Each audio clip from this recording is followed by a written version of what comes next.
Bonsoir. Alors, c'est mieux. Marie-Charlotte Moral, tout à l'heure, disait que c'est difficile de passer après M. Sauvage, et je pense que c'est aussi difficile pour moi de passer après Marie-Charlotte Moral. Donc, le 22 février 2018, une équipe de l'Institut Max Planck, publie dans Science les résultats d'une recherche menée dans des grottes du sud de l'Espagne qui va bousculer la datation des premières expressions symboliques de l'humanité. Ces résultats indiquent que le premier peintre pourrait être l'homme de Néandertal, bien avant donc l'homme sapiens. Parler d'intelligence en création est donc une longue histoire que j'essaierai de compresser en quelques minutes. De l'art pariétal jusqu'aux arts multimédia...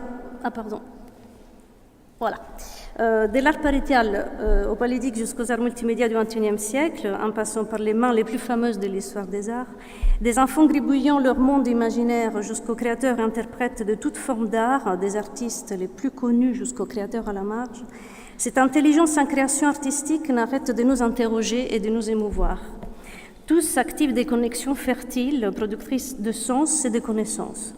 Tous élaborent une pensée abstraite et symbolique reliant représentation expérientielle et conceptuelle. Comment expliquer cette intelligence en création? Dans notre recherche, il ne s'agit pas uniquement d'analyser l'intelligence de chaque artiste, mélange de processus primaires et secondaires, d'élan et de conceptualisation, mais de reconnaître la place du discours du praticien dans la recherche universitaire et de développer cette intelligence en création artistique et des compétences à créer chez les élèves et les étudiants en formation supérieure. C'est ainsi qu'en 2014, j'ai commencé à m'interroger sur l'identité de la création artistique au sein de la recherche universitaire en France et sur la place de la création artistique dans l'enseignement, de la maternelle jusqu'à l'université. Qui d'entre vous a déjà entendu parler de ce qu'on appelle la recherche-création? Un artiste, il crée, tout le monde est d'accord, mais de quelle manière sa recherche peut prendre place à l'université? L'intelligence à création est une intelligence émotionnelle, sensible, mais aussi analytique, rationnelle, issue de la pratique elle-même, qui permet à la pratique artistique de laisser une trace dans la production des connaissances. Donc, cette appellation de recherche-création naît en particulier dans les années 90 au Québec. Et un chercheur avec qui on travaille, il s'appelle Pierre Gosselin de l'UQAM, a défini cette recherche-création comme une recherche en pratique artistique qui donne voix aux personnes investies dans un travail de création et les contenus qu'elle engendre qui emportent la marque. Nous développons depuis quelques années au sein de notre équipe à l'Université de Strasbourg l'ACRA, approche contemporaine de la création et de la réflexion artistique dirigée par Geneviève Joly. Donc cet axe de recherche interdisciplinaire en recherche-création dans les différentes formes de création artistique en technologique et ses méthodologies didactiques. L'intelligence dans la création artistique est un ensemble de processus qui permettent de faire interagir cognition et métacognition, mémoire, invention, imagination, sensibilité et capacité analytique. Mais serait-elle réservée uniquement à quelques esprits doués?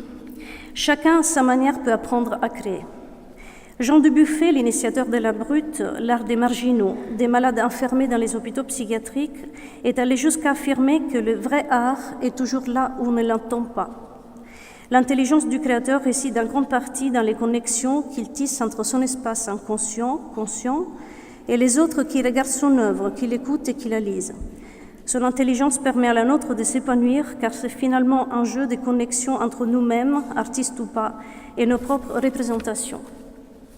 Notre recherche menée au sein de l'équipe ACRA et en lien avec d'autres chercheurs internationaux souhaite développer la recherche en art à l'université dans les centres de formation supérieure afin que l'intelligence en création puisse épanouir sa singularité et irriguer la complexité du savoir humain qui a besoin aujourd'hui d'une implication transversale et transdisciplinaire.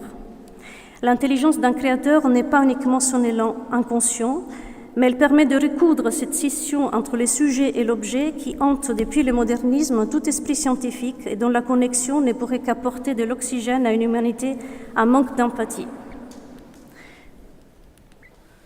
L'intelligence en création artistique est d'une polyphonie de hasard, intuition, invention, organisation. Le tout rythmé par une sensibilité à la fois unique, singulière et puissante. Elle se caractérise aussi par ce paradoxe qui réunit à la fois la modélisation de schémas dynamiques de création avec la singularité de la production de chaque créateur. Dans une époque qui fait l'éloge de la créativité, parfois au risque d'injonctions contre-productives, en tant que chercheurs, enseignants, chercheurs, artistes, nous avons le choix et le droit de remettre la création au centre de nos préoccupations, de nos débats et de nos actions. Pour Paul Valéry, le créateur, en créant, crée soi-même.